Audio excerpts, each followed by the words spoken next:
Alors, corrigeons l'exercice 15. Donc on commence simplement. Donc la première question c'est donner les racines de l'unité pour n égale 3, donc les racines troisième de l'unité. On sait déjà que k ça va être un entier compris entre 0 et 3 moins 1, c'est-à-dire 2. La formule nous dit que wk c'est exponentielle de 2ik pi sur n, c'est-à-dire sur 3.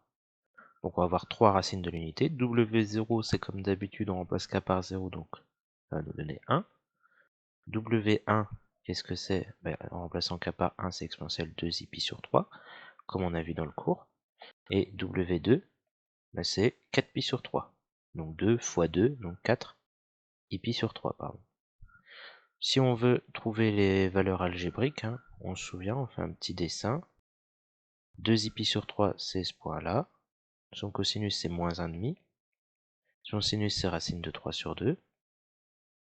On obtient ça. Je l'écris, parce qu'on en aura peut-être besoin après. C'était pas obligé. Et pour 4 pi sur 3, on avait ce point-là. Donc là, c'est pour 2 pi sur 3. Et là, c'est 4 pi sur 3.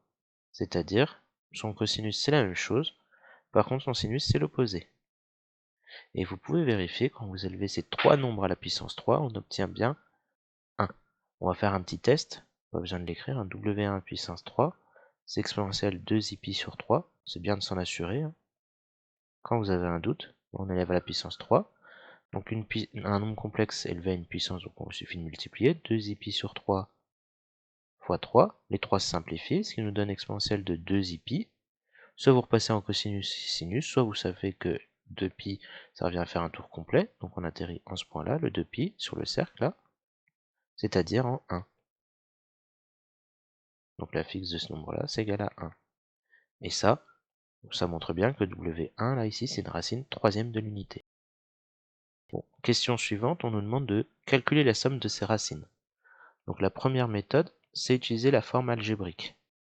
Je le mets en première méthode parce que c'est la plus naturelle la première fois qu'on voit ça, mais on fera une deuxième méthode qui pourra vous être utile dans l'exercice suivant.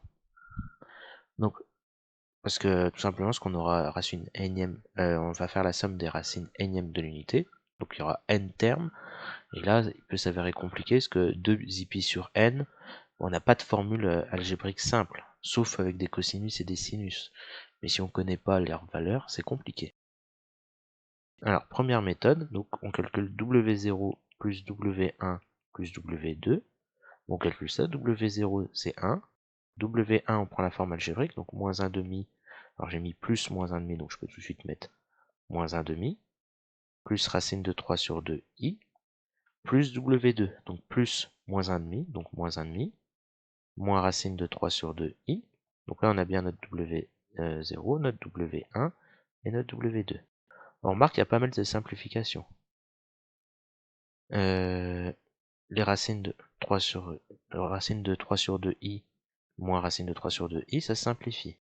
Ensuite, moins 1,5, on va obtenir moins 1, ce qui va se simplifier avec le 1. C'est-à-dire, on obtient 0. Deuxième méthode, c'est tout simplement de se dire que j'ai pas besoin de la forme algébrique pour calculer ça. Alors ici c'est simple, mais il suffit d'aller jusqu'au W4, W5, etc. pour les racines 4e ou 5e de l'unité, et vous allez voir, ça risque de faire des calculs longs, voire très difficiles. Alors que si on passe par la forme exponentielle, vous allez voir que ça va être très simple aussi. Donc bon, c'est exponentielle de 2i pi 2 fois 2i fois 0 pi sur 3 si on veut. Ça c'est pour W0. Pour W1, c'est exponentielle de 2i fois 1 pi sur 3. Plus pour W2, c'est exponentielle de 2i fois 2 pi sur 3. Et vous remarquez qu'il y a plein de 2 exponentielles de 2i pi sur 3 à certaines puissances. Donc je vais mettre ce qui n'est pas en commun, c'est le 0, c'est 1 ici, c'est le 2. C'est le cas qui varie. C'est-à-dire que le reste, c'est bien du 2i pi sur 3. Donc je peux voir comme exponentielle de 2i pi sur 3 puissance 0, si on veut. Bref, ça va nous donner 1. Ici, on s'en fiche pour celui-là, mais pour le reste, ça va être intéressant. Plus exponentielle de 2i pi sur 3, puissance 1. Je l'écris pas, ça sert à rien. Et là, c'est 2 exponentielle 2 pi sur 3 puissance 2.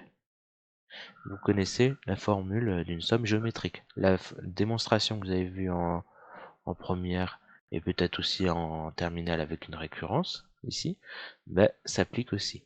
Donc, avec les mêmes outils de démonstration, étant donné qu'on a un nombre,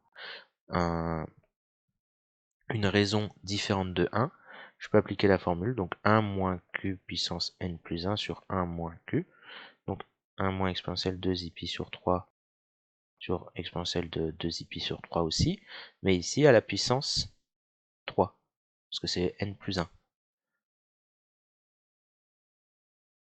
Donc à la puissance 3. Je calcule ça. Le dénominateur, je ne vais pas trop m'embêter à le calculer. Je vais le laisser comme ça pour le moment. Je vais voir ce qui se passe au numérateur. Donc un exponentiel avec une puissance, il suffit de multiplier les puissances. Donc 2 pi sur 3 fois 3. Ici les 3 se simplifient, ce qui me donne juste exponentielle de 2 pi. Exponentielle de 2 pi. Donc ça c'est exponentielle de 2 pi. Et exponentielle de 2 pi, ben, c'est 1. Et donc au numérateur, on aura du 1 moins 1, c'est-à-dire 0. 0 sur quelque chose, ça fait 0. Alors bien évidemment, là, les calculs sont plus longs. Mais il s'avère que cette méthode sera plus efficace si on fait un exercice plus théorique, c'est-à-dire avec là où on ne connaît pas très bien la forme algébrique et la forme donc la partie réelle et la partie imaginaire pour la forme algébrique. Là on le connaissait bien, donc on a pu faire nos calculs, mais si on ne les connaît pas bien, ben là ce sera plus facile d'utiliser cette méthode-là. Bon, voilà, donc on a répondu aux 2 premières questions. Voyons voir la troisième question. Cette fois, c'est pas z qui est une racine troisième de l'unité, mais c'est z-2. Donc, z-2,